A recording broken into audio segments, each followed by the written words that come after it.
তো হ্যালো বন্ধুগণ, কি অবস্থা সবার? আশা করি সবাই ভালো আছেন। তো আগের এপিসোডে আমরা দেখেছিলাম শিহানোর মেয়েটি ইয়াং এর ছবি তোলার জন্য অনেক চেষ্টা করছিল।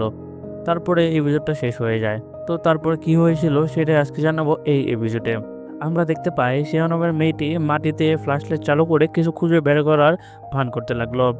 আসলে সে আশা করেছিল কাছে তার প্রতিবিম্ব দেখতে পাবে, যেখান থেকে সে মুখটা ভালো করে দেখতে পারবে আর দেখে নিশ্চিত হতে পারবে যে ওই ব্যক্তি ভৌত নাকি না। আর যখন ওয়াও তার পাশ দিয়ে যায় তখন সে তার মুখ দেখে নিশ্চিত হয় যে এই ব্যক্তি ভৌত। এই জন্য তারা ওর বাড়ির পিছনে যেতে লাগলো। তবুও ওয়াং ওই বিল্ডিং এর থেকে সেটা অনেক বড় একটা বিল্ডিং, তাই তারা শুধু বলতে পারে ও কোন সেকশনে থাকে, কিন্তু ও কোন ফ্লোরে বা কোন রুমে থাকে সেটা কেউ বলতে পারে না। কারণ ওই বিল্ডিং এ হাজার হাজার অ্যাপার্টমেন্ট আছে, শুধু ওয়াং অ্যাপার্টমেন্টে খুঁজে বের করা আর ফ্লোর নাম্বার জানা খুব কঠিন। তাই জিও ঠিক করলো এই কাজটা সে করবে। সে ওয়াংকে ফলো করলো, এমনকি ওয়াংয়ের সাথে লিফটে উঠলো। তবে ওয়াং ইতিমধ্যে ওই মেয়েটার ব্যাপারটা সন্দেহ ছিল, কারণ সে যখন তার পাশ দিয়ে গেল তার সন্দেহজনক আচরণ ওয়াং এর নজরে পড়ে। বিশেষ করে যখন সে তার কান দিয়ে কথা বলছিল সহযোগীদের সাথে। ওয়াং এই ব্যাপারটা লক্ষ্য করে, তাই ওই মেয়েটার কাছ থেকে ওয়াও এর সন্দেহজনক মনে হচ্ছিল। এই জন্য সে সাবধানতার জন্য ছুরি বের করে। আর যখন সে ছুরি পেছনে লুকায় তখন সন্দেহ করতে শুরু করলো। তারপর সে লিফটে ঢুকে শিয়াওকে রক্ষা করার জন্য সে নিজের পরিচয় দেয় তার বাবার মতো করে, এবং বলে ডেটিং আর ছেলেটার থেকে দূরে থাকো। তারপর সে ওর কান থেকে দুল খুলে নেয়। আর যখন ওয়াও দেখে শিয়াও কান মাইক্রোফোন না দুল, তখন সে ছুরি নিরাপদ জায়গায় রাখে। তবুও তার সন্দেহ পুরোপুরি কাটে না। তারপর চং রেগে গিয়ে লিফটের 25 নম্বর বাটনে চাপে, যা লিফটের সর্বোচ্চ তলা। তারপর তারা 25 তলা বসালে নেমে সামনে এগোতে শুরু করে। যদিও সেও খুব ভয় পেয়েছিল, সে বুঝতে পারছিল না এখন কি করবে, কারণ পরবর্তী পদক্ষেপ সম্পর্কে তার কোনো ধারণা ছিল না। কিন্তু চং একটা দরজার কাছে গিয়ে ভান করলো যে সে দরজাটা খুলছে। আর তারপর চং দরজা খুলতে ঘর থেকে মেয়েটা খুব ভয় পেয়ে গেল, কিন্তু চং কোনোভাবে তাকে শান্ত করলো। আর এসব দেখে ও সন্তুষ্ট হলো আর অবশেষে নিজের অ্যাপার্টমেন্টের দিকে চলতে লাগলো। কারণ চং চালাকিভাবে লিফটে একটা ক্যামেরা লাগিয়েছিল। তারা ওর ফ্লোর নাম্বার আর অ্যাপার্টমেন্ট নম্বর পেয়ে গেল। তারপর রাতে গোয়েন্দা দল ইনফ্রারেড ক্যামেরা ব্যবহার করে ওয়াং এর নজর রাখতে শুরু করলো। তারা দেখলো ওয়াও একটা চেয়ারে বসে প্যানা পোকাচ্ছে আর একটা ব্যাগ দেখছে। এখন তারা দেখলো কিছু অস্বাভাবিক কিছু হচ্ছে না। তারপর সবাই চলে গেল, শুধু চং এই অ্যাপার্টমেন্টে থাকলো যাতে ওয়াও এর উপর নজর রাখতে পারে। পরের দিন সকালেই চং বাজার গেল ওয়াও এর সঙ্গে বন্ধুত্ব করতে, যদিও ওয়াও বারবার নানা প্রশ্ন করে ওকে টেস্ট করার জন্য। তবে চং খুব চালাকির সাথে প্রশ্ন এড়িয়ে গেল। তারপর ওয়াংকে ডিনারের জন্য নিজের বাড়িতে ডেকেছিল। আর যখন ওয়াও ডিনারে আসলো তখন সাও নিজের মেয়ের ভান করতে শুরু করলো। আর ডিনার টেবিলে খাওয়ার সময় ওর একটা হাইটেক যন্ত্র ব্যবহার করে, যাতে মোবাইল থেকে ডাটা কপি করলো, যাতে ওয়াং এর মোবাইলে সব ডাটা কপি করা যায়। কিন্তু রাত যখন বেশি হয় হঠাৎ করে কেউ চং এর দরজায় কড়াকড়ি করে। চং দরজা খুলতেই একটা মুখোশ পরা লোক গুলি মারার চেষ্টা করে। আসলে ঠিক সেই সময় জিয়াও এর কাজ শেষ করে এখানে চলে এসেছিল। আর চং একাই ছিল ওই ফ্ল্যাটে। পুলিশ থেকে সিসি ক্যামেরার মাধ্যমে নজর রাখছিল। ওই লোকটা, যার নাম শ্যাম, সে সিসিটিভি ক্যামেরাগুলোতে অ্যাক্সেস পেয়েছিল, কিন্তু ভাগ্যক্রমে চংকে এড়াতে জানতো, তাই তাকে গুলি মেরে মারা সহজ ছিল না। এদিকে জিয়াও কিছু একটা মনে পড়লো। সে ঘরে যাওয়ার বদলে কপি ডিভাইসটা পুলিশের স্টেশনে নিয়ে চলে গেল। তারপর তারা দেখলো ওয়াও এর ঘরে শুয়ে আছে আর সবকিছু স্বাভাবিক ছিল। কিন্তু হঠাৎ তাদের চোখে পড়লো ক্যামেরার উপর। তারা ভাবছিল ক্যামেরায় কিছু একটা সমস্যা আছে, তাই সবাই দৌড়ে ফ্ল্যাটের দিকে গেল চংকে বাঁচানোর জন্য। আর যখন শ্যাম দেখলো পুলিশ ফ্ল্যাটের দিকে আসছে, সে সেই ব্যক্তিকে খবর দিল যিনি চংকে মারার চেষ্টা করেছিলেন। আর পুলিশের হাত থেকে বাঁচতে গিয়ে সে হতাশায় চংকে নামে বিল্ডিং থেকে ঝাঁপ দিল, সেখান থেকে পালিয়ে গেল। তারপর আমরা জানতে পারলাম যে ওয়াং আসলে একটা চতুর মানুষ, যে তাকে ঠকানো প্রায় অসম্ভব, কারণ সে আগেই জানতো চং আর তার মেয়ে শিয়াং পুলিশ অফিসার। পরে পুলিশ জানতে পারলো ওয়াং এখানেই ওই বাড়িতেই আসে, সে এখান থেকে পালায়নি। এই জন্য তারা সন্দেহ করলো যে হয়তো ওয়াং জানে না পুলিশের উপরের তলায় একটা ফাঁদ পেতেছে তার পুরো দলকে ধরার জন্য।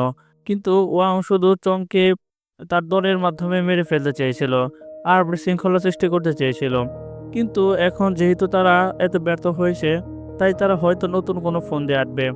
এদিকে শ্যাম কিছু একটা হ্যাকারের নিয়োগ দিতে শুরু করলো অন্য একটা ক্রিপ্টোকারেন্সি ওয়ালেট হ্যাক করার জন্য। এক এক করে সে অনেক নতুন নতুন হ্যাকার টিম যোগ করলো। কয়েকদিন পর হঠাৎ একদিন যখন চং বাইরে যাচ্ছিল, কিছু পুলিশ অফিসার তার গাড়িতে পিছনে পড়ল। যদিও এটা চংয়ের পরিকল্পনা একটা অংশ ছিল, কিন্তু চং হয়তো ভাবতেই পারেনি পরে যা ঘটতে চলেছে। হঠাৎ করে কিছু গ্যাংস্টার ট্রাক নিয়ে চলে এসে চং আর শিয়াও এর গাড়িতে হামলা চালালো, আর তারা তাদের গাড়িটা সোজা একটা বিল্ডিং এর সঙ্গে ধাক্কা মারলো। তারপর তারা গুলি চালাতে শুরু করলো পাগলের মতো, যার ফলে অনেক পুলিশ মারা গেল। যদিও তারা বুঝতেই পারছিল না কি তাদের উপর হামলা করে আর কেন। তবুও এত বড় হামলার পরে শিয়াও আহত হয়নি, কিন্তু চং আহত হয়ে গেছে।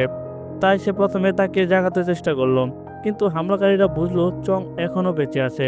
তখন তারা আবারও গুলি চালানোর চেষ্টা করলো। তখন শিয়াং তাদের মোকাবেলা করতে শুরু করলো। সে একটা বন্দুক নিয়ে তাদের উপর আক্রমণ করলো। যদিও তারা শিয়াং এর সঙ্গে লড়াই করার চেষ্টা করেছিল, শাও একে একে এক একটা আঘাত করলো। আর তখন চং আবার জ্ঞান ফিরে এলো। সেও লড়াইয়ে অংশ নিল, কিন্তু একটু পর শাও তাকে নিরাপদ জায়গায় নিয়ে গেল। তারপর চং শাংকে নতুন একটা তথ্য দিল। বলল, ওয়াং আবর্জনায় কিছু কাগজ পেয়েছে যেখানে কিছু কোড নাম্বার আছে। আমাদের সেই কোড নাম্বারগুলো খুঁজে পেতে হবে আর আমাদের ডিপার্টমেন্টে দিতে হবে, যাতে আমরা ডেটাগুলো কোডিং করতে পারি। তাই শাও দৌড়ে গিয়ে আবর্জনা থেকে সেই কাগজগুলো তুলতে গেল। এদিকে ওয়াও আসে পুরনো অনাথ আশ্রমে, কিন্তু এখান থেকে এসে দেখলো কিছু গুন্ডা আগে থেকে সেখানে অপেক্ষা করছিল। আসলে ওদের পাঠিয়েছে সেই শ্যাম নামের লোকটা। শ্যাম আসলে ভেবেছিল ওয়াং বড়, তাই পুলিশের হাতে পড়ে যে কোনো সময় তথ্য বের করে নিয়ে যাবে আর তাদেরকে ধরে ফেলবে। তাই সে প্ল্যান করেছিল ওয়াংকে শেষ করে ফেলার, কারণ ও ভেবেছিল যদি ওয়াং ধরা পড়ে তাহলে ও সহজেই পুলিশের কাছে তথ্য বের করে দেবে, কারণ সে সবসময় নির্মম ছিল। কিন্তু শ্যামের ভুলটা ছিল যে সে ভেবেছিল ওয়াং বয়স্ক আর দুর্বল, কিন্তু ওয়াং তখন শক্তিশালী ছিল। তার সামনে 50 জন কিছুই না। তাই সে সহজেই ধীরে ধীরে সব কয়টাকে শরীর আঘাত করে মারতে শুরু করলো। যদিও সে নিজের একটু আঘাত হয়নি, তবুও সবাইকে এক এক করে মেরে ফেললো। তারপর যখন সে পিছনে ফিরে দেখলো, তখন দেখলো ওয়াংকে, যাকে সে ছোটবেলা থেকে বড় করেছিল। আর এটা দেখে সে খুব কষ্ট পেল, কারণ সে কখনো ভাবেনি যে যাকে ছোট থেকে বড় করলো সেই তাকে বোকা বানাবে। সে জোরে জোরে চেঁচাতে শুরু করলো। আসলে ওয়াং কখনোই ওয়াংকে মারতে যায়নি। ওয়াং ছিল তার বাবার মতো, কিন্তু এখন বড় হিসেবে ছোটদের জন্য দায়িত্ব নিতে হবে। তাই শেষ পর্যন্ত সে রাজি হয়েছিল এটা করতে। আর যেহেতু শ্যাম ওয়াংকে মারার মতো একটা পদক্ষেপ নিয়েছিল, তাই হুয়াং এর কাছে তার কোনো উপায় ছিল না, তাকে সঙ্গে যেতে হলো। তাই প্রথমে সে ওয়াংকে ক্ষমা চাইলো, তারপর তাকে আক্রমণ করলো। যদিও ওয়াং তাকে আক্রমণ করলো, কিন্তু ওয়াং যেভাবে তার ছেলেবেলা থেকে লালন করেছিল সেটা মারতে পারলো না। কিন্তু এখন তাদের মধ্যে একটা মারাত্মক ঝগড়া শুরু হয়েছিল। আর যেহেতু ওয়াং ওয়াং থেকে সব লড়াইয়ে কৌশল শিখে ফেলেছিল, তাই হুয়াং ওয়াংয়ের সব মুড বুঝতে পেরেছিল খুব ভালোভাবেই। আর হুয়াং সেটা সামলাতে পারছিল না। হুয়াং ওয়াংকে পেটিয়েছিল আর আহত করেছিল, কিন্তু তাকে মারতে পারেনি। কিন্তু যেহেতু ওয়াং জানতো আর কোনোভাবে উপায় ছিল না, তাই সে তাকে চেপে ধরলো আর জানালা দিয়ে লাফ দিল, যাতে দুজনে একসাথে মারা যায়। আর তখনই পুলিশ এসে পৌঁছেছিল আর পুরো অনাথ আশ্রম ঘিরে ফেলেছিল। আর তারপর ভিতরে গিয়ে দেখলো তাদের কেউই এখন আর মারা যায়নি। তাই ওয়াং ছুরি বের করে সরাসরি ওয়াং এর পেটে ঢুকালো। তারপর তাকে জোরে জড়িয়ে ধরলো যতক্ষণ না সে মারা গেল। আর বলল, আমি চাই তুমি পরবর্তী জীবনে আমার আসল ছেলে হয়ে জন্ম নাও। এই শেষ কথা শুনে ওয়াং বুঝতে পারলো ওয়াং কখনো তাকে মারতে চায়নি, কিন্তু যেহেতু সে নিজেই এসে ওয়াং এ আক্রমণ করেছিল, তাই ওয়াং বাধ্য হয়ে এটা করতে হয়েছে। তাই তার মনোভাব বদলাতে লাগলো, কিন্তু তখন অনেক দেরি হয়ে গিয়েছিল। আর যখন শ্যাম ক্যামেরায় সব দেখলো ওয়াং এর মৃত্যুর পর সে খুব রেগে গেল। এই কারণে সেখানে একটা বড় বিস্ফোরণ হয়েছিল। আসলে সে যে কোনো মূল্যে ওয়াংকে মারতে চেয়েছিল, কিন্তু ওয়াং এর শরীর ব্যবহার করে নিজে বাঁচানোর চেষ্টা করছিল। আর বিস্ফোরণের পরে পুলিশ এখানে এসে পৌঁছায়। তারা ওয়াংকে গ্রেফতার করে। ওয়াং নিজে আত্মসমর্পণ করে বলল, আমি বাকি চোরদের ধরতে সাহায্য করতে প্রস্তুত।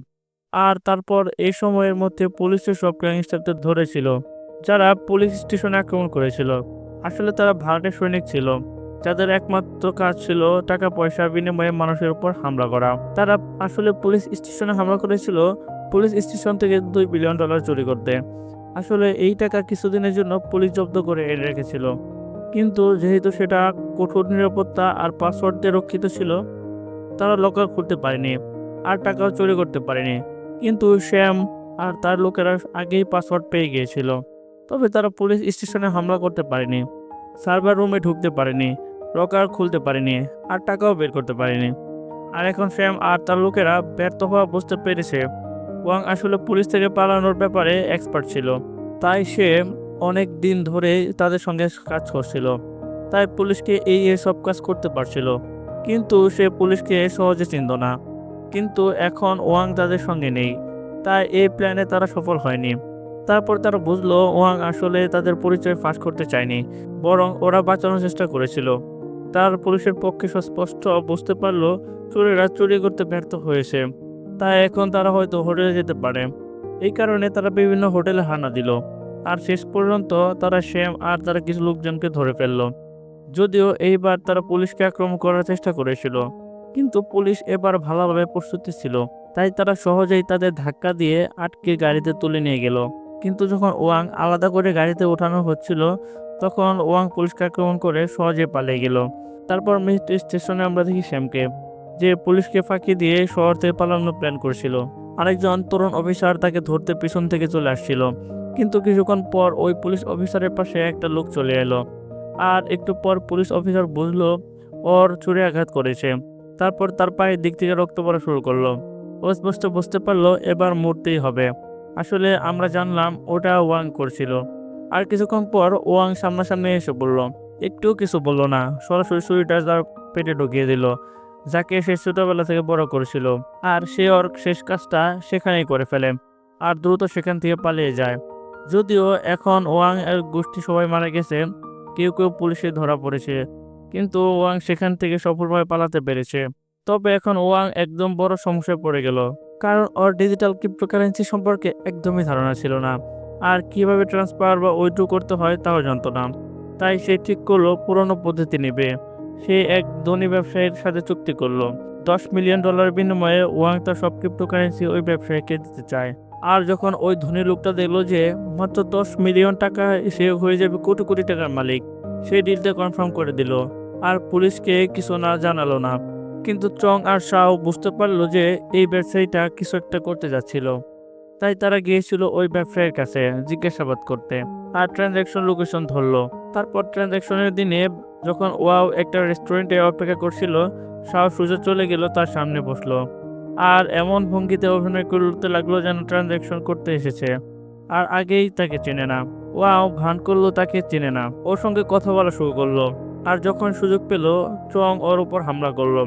দুজনের মধ্যে তীব্র লড়াই শুরু হয়ে গেল, কিন্তু চং ওর মোকাবেলা করতে পারলো না।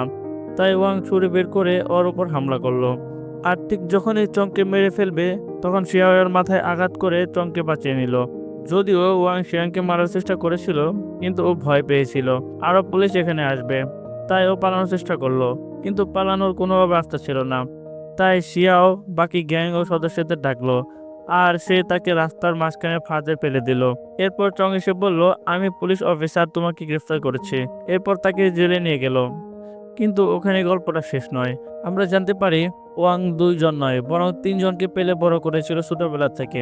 আর সেই তৃতীয় ভাই এখনো পুলিশের নাগালে আসেনি, সে বেঁচে আছে। আর সে ডার্ক ওয়েবে ওয়াংকে মারার জন্য দাম ঠিক করেছিল, আর হয়তো পরে যে কোনো সময় বের হয়ে তার ভাইদের মৃত্যুর প্রতিশোধ নিতে পারে। আর হয়তো ওয়াং ভালো করে জানতো যে বড় শিকারটা সে তখনও ওর পিছনে লুকিয়েছিল, তাই হয়তো সে পুলিশের কাছে ধরিয়ে দিয়ে জেলেই নিরাপদ থাকা ঠিক করেছে সেই শিকারি থেকে বাঁচার জন্য। আর পুরো সিনেমাটা এখানে শেষ হয়ে যায়। তো কেমন লাগলো আমাদের এক্সপ্লেনেশনটা, আর গল্পটা কেমন হলো সেটাও কমেন্টস করে জানাবেন। আর একটা ভিডিওতে শেয়ার এবং লাইক করতে কখনোই ভুলবেন না। তো আজকে ভিডিওটা এই পর্যন্তই, পরবর্তী ভিডিও খুব সহজে চলে আসবে। সে পর্যন্ত ভালো থাকবেন, সুস্থ থাকবেন, আল্লাহ হাফেজ।